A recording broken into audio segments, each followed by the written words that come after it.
Hello everyone and welcome back to Let's Talk Kashrus, presented by the Kashrus Awareness Project in conjunction with Torah Anytime. Today I am privileged to be joined by Rabbi Sholem Fishbane, Executive Director of ACO and the Kashrus Administrator of the Chicago Rabbinical Council. Thank you, Rabbi Fishbane, for joining us once again. Thank you for having me. We're lucky to be having you here quite a few times to discuss really a tremendous sugya, which is why we're doing these multiple episodes, and that is the sugya of Starbucks. We discussed the overall summary of Starbucks. You spoke about black coffee.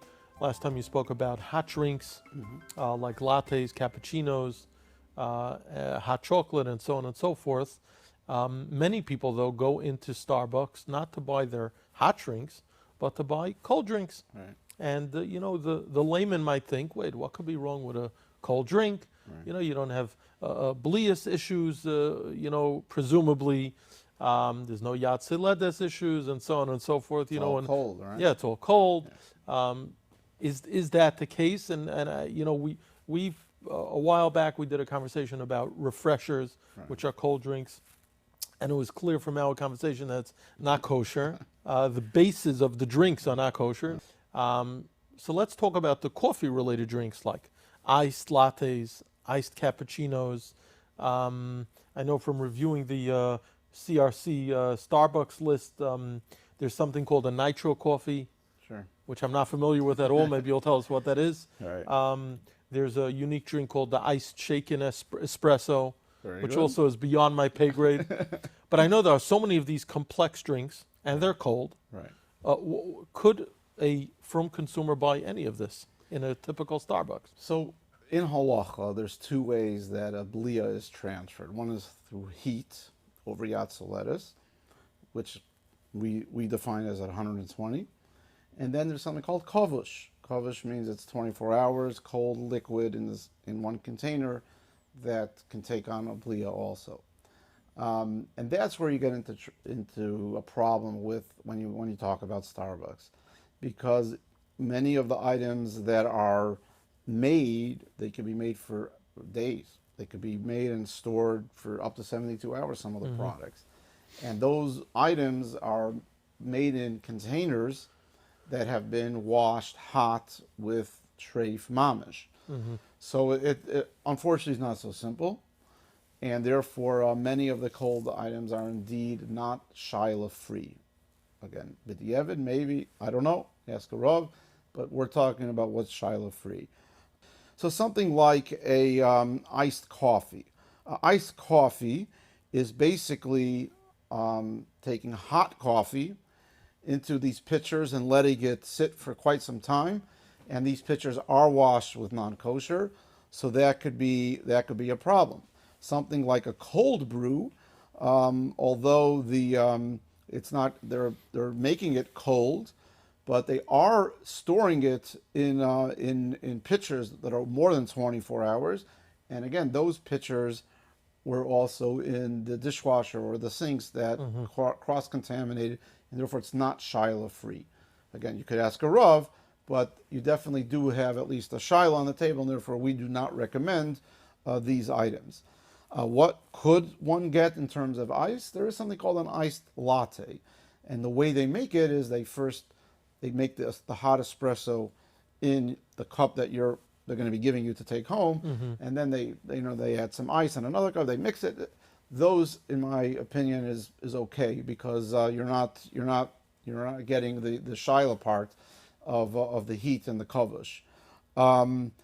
Other types of cold drinks, obviously milk. People actually order milk. It's chol stam, but people order milk, and that's in various types of milks there.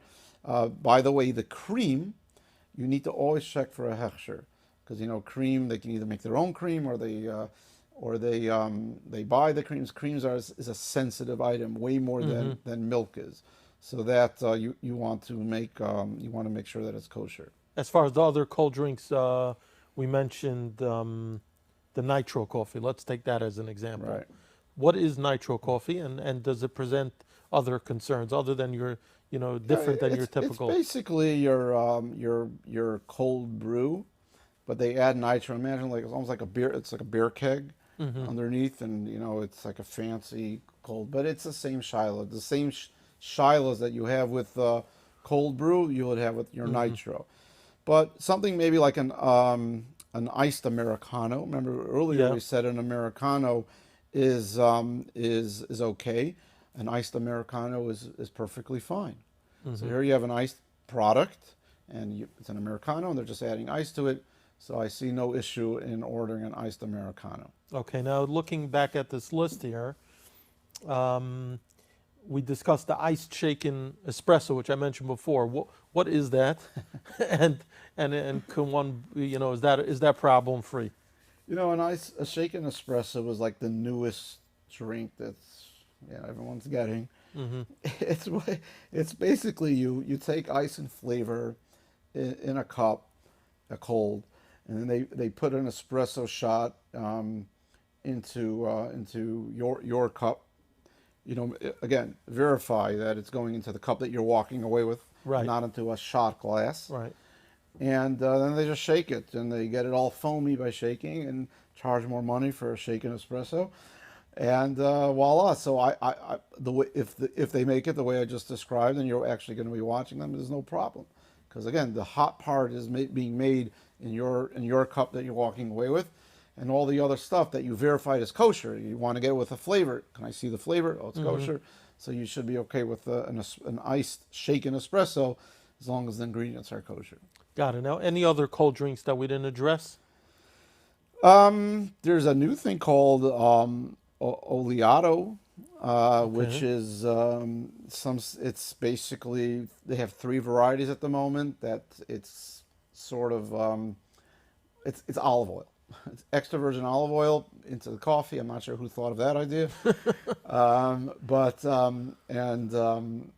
extra virgin olive oil is one of those things that actually is innocuous, that we believe doesn't need a hechsher at all. So you don't have to worry about the olive oil checking to see. You won't even see it on there, but you're okay.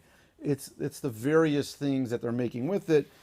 At this point, the only one that I identified which is doable is something called an oleato ice shaken espresso with oat milk and toffee nut. At this moment, all of those ingredients are kosher, and including the toffee nut, which is a flavor shot, and the oatmeal, it happens to be, I believe now they switched to dairy equipment oatmeal, kosher DE, and of course the espresso, as we described earlier, is made. So at this point, and always I keep reiterating, always check, because things change a lot in Starbucks. You should be okay getting that. And don't be afraid to ask. They are very happy to show you the ingredients. Say, keep kosher, quickly, can I just see this? I want to get this. They'll hold it up for you. And it's fine. And they appreciate. I've heard from baristas that they appreciate when people come in and ask them they appreciate kosher in general. And they appreciate the fact that you're taking their job seriously. And at the end of the day, if you actually order something, it makes them feel that they've accomplished and they feel good about it. Now, I want to ask you, we usually discuss facts on this program. I don't want to pour cold water on this topic, no pun intended, but we've had 4 episodes on Starbucks. And to be honest, I'm sure there are people listening and watching out there who are overwhelmed and saying, "What? Mali Lutzara Azais, why do I need to subject myself to this? Maybe I'll live without it." Maybe the Americano is a little simpler, but once you get into the other items, especially, you discussed about like the kitty latte and making sure that it's under Yatse Ledes. And it's just talk from, based on experience. Is this too complex for the layman to really follow the rules and kind of navigate this? Most people are not kashrus professionals.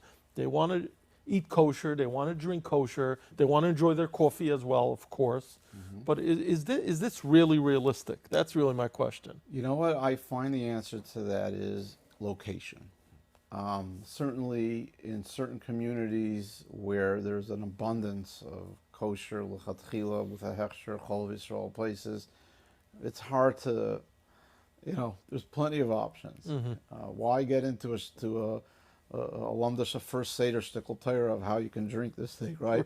Why? I always say, I'll give you the facts. what you order is a litmus test of of your shemayim. Whatever you order after that is up to you, and so that's for sure in many communities.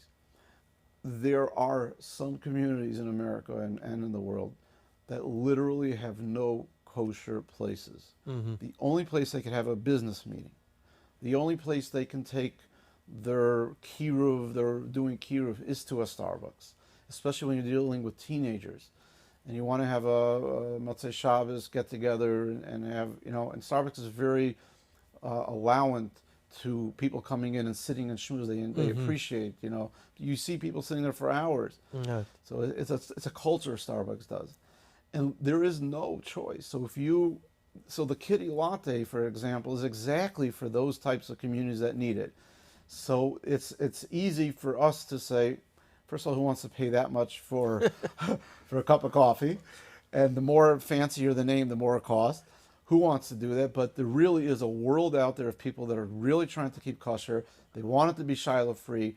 And honestly, this is the only option. I appreciate very much the way you answered my question, because especially because it goes to the core of the Let's Talk Kashrus mission, Right. which is to educate and enable, and also to remember, exactly like you said, so many of us who live, let's say, in the tri-state area or in big Jewish metropolises, we take it for granted that we have other options. Right. And like you're saying, there are thousands of people who are watching our conversation who live out far beyond the Midwest in different towns and cities across the fruited plain who may not have the the liberty to go into a local kosher coffee house, Right. or whatever it may be. So I really think the way you answered it really broadens our understanding of the wide world out there. Sometimes we live so much in our Dalet Amos, and I'm talking about myself very much.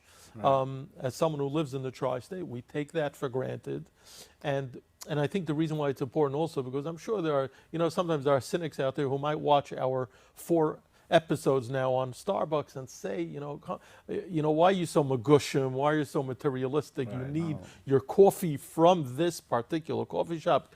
Laws up, give it up. Right. But really, it's such an important conversation for precisely the reason you said, that we're enabling those who live in different areas. Absolutely. So that's a very and important. there's also, of course, the practical side. If a person's driving Right. and they're tired, They're a on the sakana, road. They're on the road. People travel for business. For business. It's a whole different conversation about coffee on the airplane, and other types of coffees, which for another time.